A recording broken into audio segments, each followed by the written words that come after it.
മെല്ലെടുത്തു ചെന്ന കരപത്മത്താൽ സോല്ലാസം കൈക്കൊണ്ട നാരായണ.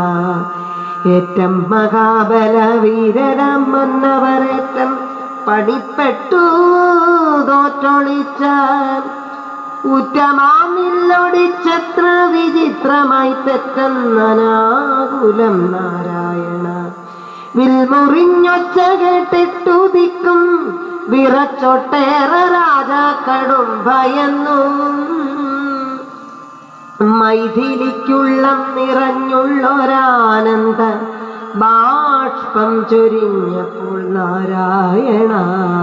മന്ദഹാസം തൂവി നിൽക്കുന്ന നാഥന് നേത്രോത്പലമാല ഇട്ടിതാദ്യം.